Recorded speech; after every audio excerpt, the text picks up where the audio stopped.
안녕하세요. 타스 건축사무소의 김윤환 건축사입니다.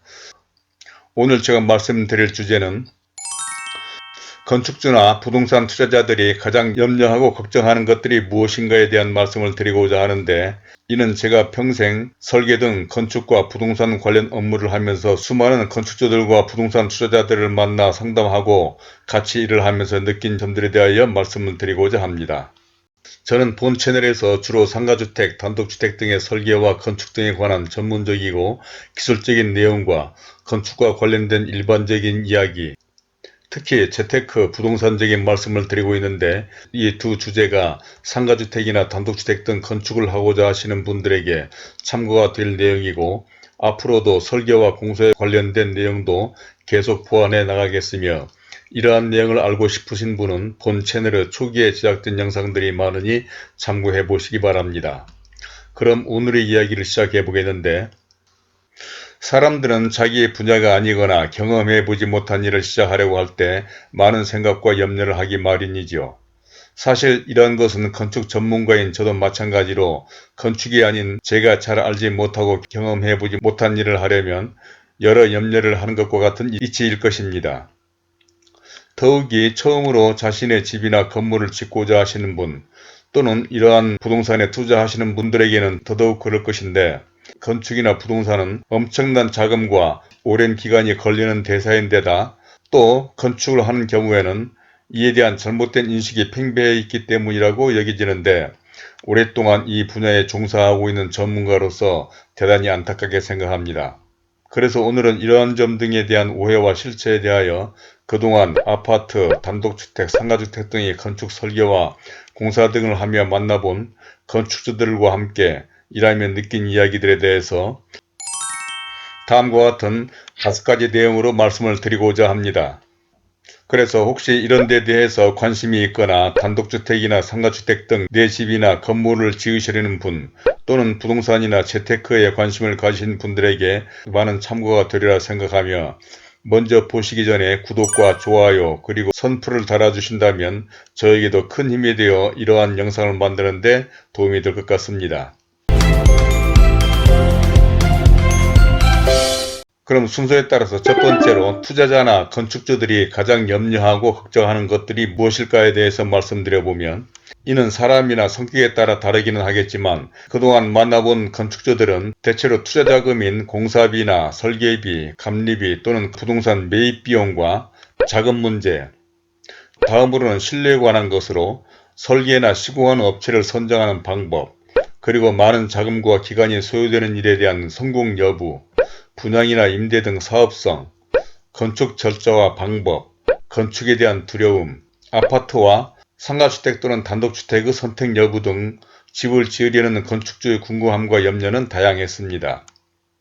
물론 이러한 염려나 걱정은 당연한 것으로, 특히 우리나라 사람들은 아파트 생활에 너무 익숙해져 과거처럼 자신들이 살 집을 짓거나 건물 등을 건축할 기회가 없어서 더욱 그런 것 같은데, 사실 집이나 건물 등을 짓는 일도 다른 일과 별반 다르지 않는데도 자신의 재산 거의 전부를 쏟아붓는 일에다가 절차도 간단하지 않아 다른 일에 비해서 신중하지 않을 수 없을 것입니다. 또 옛날 집장사나 양식 없는 몇몇 업체들이 저지른 부실공사나 각종 문제 등으로 집 짓는 일에 대한 부정적인 인식이 팽배한 것과 집짓기 등 소규모 건축사업은 현대나 삼성과 같은 대기업이 아닌 소규모 업체들이 주도하다 보니 더 이러한 염려들을 하지 않을 수 없는 게 아닌가 싶습니다. 다음 두 번째로 상가주택 등 소규모 건축의 현실에 대해서 말씀드려보면, 사실 이와 같이 여러 건축주들과 상담을 하거나 설계 등 실제 업무를 하다 보면 안타까울 때가 많습니다. 그것은 위에서 언급한 문제 외에도 집이나 건물을 짓는 것은 앞으로 만들어가야 하는 일이기 때문에 더 그런 것입니다. 그러니까 전자제품이나 가구 등은 대부분 이미 만들어진 제품을 보고 선택하면 되는 일인데 반해서 설계나 집을 짓는 것은 눈에 보이지 않는, 즉 앞으로 만들어질 것에 대해 더욱이 전자제품 등에 비해서 금액도 엄청난 것이어서 더 그런 것이죠. 뭐 그렇다고 아파트와 같이 모델하우스가 있거나 아파트처럼 샘플로 볼만한 유사한 건물들이 많지도 않고, 또 건축주들의 성향도 다 같지 않기 때문에 어디에 기준을 두고 설명하고 답을 해야 할지 상담을 해주는 저로서도 참 안타깝습니다. 그래서 앞으로 위에서 언급한 건축주들이 염려하는 사항, 즉 자금이나 신뢰, 사업성 등에 대해서 하나하나 더 구체적으로 설명하는 영상들을 만들어 가려고 하는데, 바로 이러한 점들이 이러한 집이나 건물을 짓는 일의 특성이고 현실이라는 것도 이해할 필요가 있을 것입니다. 다음 세 번째로는 건축 현장의 변화와 전문화, 세분화에 대해서 말씀드려 보겠는데, 우리나라는 모든 분야에서 많은 발전과 변화가 있었습니다. 이는 최근 코로나19 사태를 겪으면서 더 실감하고 있는데, 우리나라처럼 모든 분야에서 투명하고 발전된 나라가 없을 정도로 사회 각 분야의 시스템도 그렇고 제품의 품질 등에서도 엄청난 변화가 일어났는데, 이러한 점에서는 건축도 마찬가지입니다. 예를 들자면 아파트 등의 설계나 시공 수준은 세계 최상의 수준이고, 도시나 일반 건축의 품질도 우수하며, 이미 이러한 기술력은 해외 건설 현장에서도 인정받을 정도인데, 이는 집이나 건물 등을 짓는 소규모 건축도 이제는 과거와는 완전히 다른 수준이라고 할 수가 있습니다.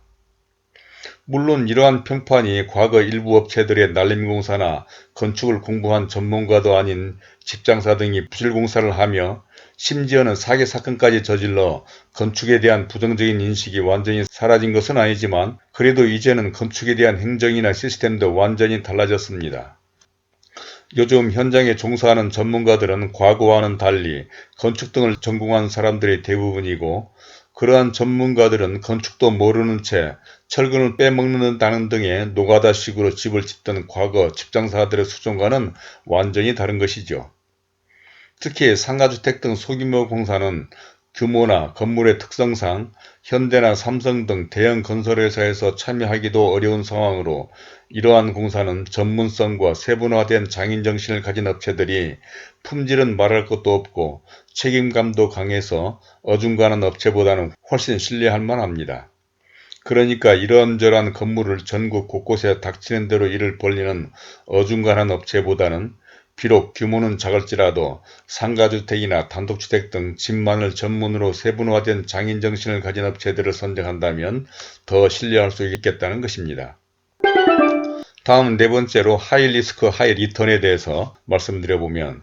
그럼에도 불구하고 그동안 만나본 많은 건축주들은 여전히 이러저러한 일들에 대한 염려와 걱정을 떨쳐버리기 어려운 것이 현실입니다. 이는 주로 대기업에서 지은 아파트를 분양받거나 다른 사람이 살던 아파트를 매입해서 사는 것에 익숙해진 반면, 자신이 직접 집을 짓는 경우가 많지 않은 탓도 크다 할 것입니다. 그러니까 일반화되고 검증된 아파트 분양이나 실제 지어놓은 집을 보며 사는 것이 집을 짓는 것보다는 훨씬 간단하고 복잡하지 않기 때문인 것 같은데, 사실 그러다 보니 쓸데없이 거품이 끼어 엄청나게 비싼 분양가나 프리미엄 또는 웃돈을 얹어주는 비용 부담을 감수해야 하는 것이고, 그렇지만 직접 집을 짓는다면 모든 것, 즉 집을 지을 땅이나 공사비 등을 원가로 할 수 있기 때문에 비용 부담을 훨씬 줄일 수 있는, 그야말로 하이리스크 하이리턴의 효과를 볼 수가 있을 것입니다.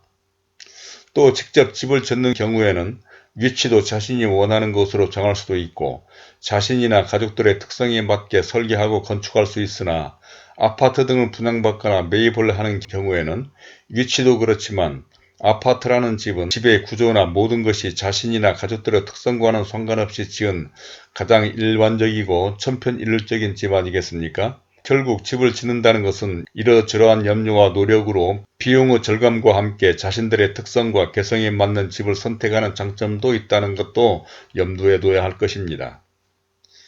이제 마지막 다섯 번째로 지나치게 부정적인 소문과 인식들에 관한 것인데, 바로 이러한 점들 때문에 요즘 많은 사람들, 특히 아이들을 기르는 젊은 사람들과 또 최근 엄청나게 오른 아파트 값이나 전셋값 등으로 상가주택이나 단독주택 등을 건축하려는 사람들이 많아졌는데, 그리고 한편으로 이제는 우리나라의 주거문화도 아파트 위주에서 단독주택이나 상가주택 등 거주성이 좋고 자신의 개성에 맞는 집을 지어 사는 것도 좋지 않을까 싶습니다. 그러니까 집 짓는 데 대한 부정적인 소문이나 인식도 과거와는 다르고, 특히 최근 판교 신도시 등에 짓는 단독주택이나 상가주택 등은 아파트와는 비교할 수 없이 다양한 평면이나 주거 환경을 갖추고 있어서 좁고 답답한 아파트에서 특히 코로나19 시대를 맞으며 탈도시화, 탈집단화, 그리고 재택근무와 층간소음, 자녀교육 등을 생각한다면 집을 짓는 데 대해서 근거 없이 지나치게 부정적인 과거의 인식이나 염려에서 벗어나 적극적으로 나에게 맞는 나만의 집이나 건물을 지어보는 것도 좋으리라 생각되는 것입니다. 바로 그러한 대표적인 사람들이 판교 단독주택이나 최근 전국 곳곳에 개발되고 있는 신도시나 택지개발지구의 상가주택, 다가구주택 등의 건축주들인데, 특히 이들의 대부분은 젊은 사람들이 많아 인터넷 카페나 인터넷을 이용한 집짓기 등으로 집 짓는 일에 행복을 느끼고 즐기는 사람들까지 있을 정도입니다. 그러므로 지나치게 부정적인 소문이나 인식들로 이와 같이 좋은 기회를 놓치지 않기를 바라며, 특히 이러한 상가주택, 단독주택 등만을 설계하고 건축하며 경험하고 있는 전문가로서 강추하고 싶습니다. 자, 이제까지 부동산 투자자들이나 건축주가 가장 염려하고 관심을 가지는 것에 대해서, 첫 번째로는 이들이 가장 염려하고 걱정하는 것들에 대해서, 두 번째로는 상가주택 등 소규모 건축의 현실, 세 번째 건축 현장의 변화와 세분화, 네 번째로 하이리스크 하이리턴, 다섯 번째로 지나치게 부정적인 소문과 인식들에 대해서 말씀을 드렸습니다. 정말 세상 일은 어느 것 하나 간단한 게 없는 것 같습니다. 제 아무리 전문가라도 또는 많은 생각과 염려를 한다 해도 무슨 일에든 변수도 있고 장애가 없을 수는 없으므로 철두철미한 계획과 조사 등을 해야 할 것입니다.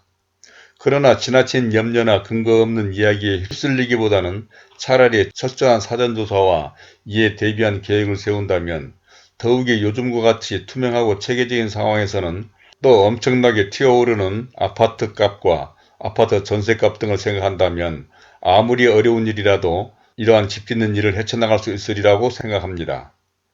또한 지나치게 염려하고 걱정하는 데 비해서 많은 사람들은 이런 일이나 사업에 도전하고 있고, 그러니까 이렇게 수많은 집과 건물들이 들어서고 있는 것이며, 그러한 사례가 앞서서도 언급한 판교 단독주택이나 전국에 개발되고 있는 신도시 등의 상가주택, 다가주택을 짓는 건축주들 아니겠습니까? 또 생각해보면 내 집을 짓는다는 일이 누구에게나 있는 복이 아니며, 자신과 아이들을 포함한 가족들이 살아갈 공간과 집을 가족들끼리 상상하고 꿈꾸며 설계를 한다?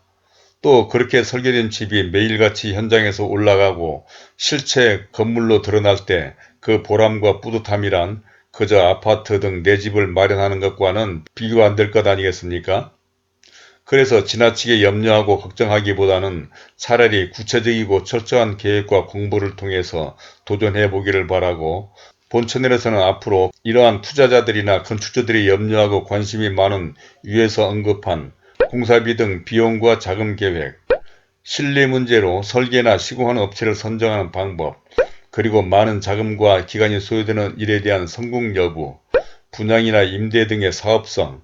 건축 절차와 방법, 건축에 대한 두려움, 아파트와 상가주택 또는 단독주택의 선택 여부 등 하나하나에 대해서 이런 분야에 대한 경험과 실적을 가진 전문가로서 보다 더 구체적으로 설명하는 영상을 만들도록 하겠습니다. 아무쪼록 많은 관심을 가져주시길 바라고, 또 혹시 이런 데에 대한 의견이나 궁금한 점 등이 있으시면 선플로 무엇이 염려가 되고 관심이 많은지에 대해서도 댓글을 남겨주신다면 특히 그런 점에 대하여 자세한 설명을 드리도록 하겠습니다. 그리고 구독과 좋아요를 눌러주신다면 본 채널에 관련된 다른 많은 영상들을 보실 수가 있고, 또 화면 왼쪽에 제가 추천하는 이 영상들도 참고해 보시기를 바라며 오늘은 이것으로 줄이도록 하겠습니다. 감사합니다.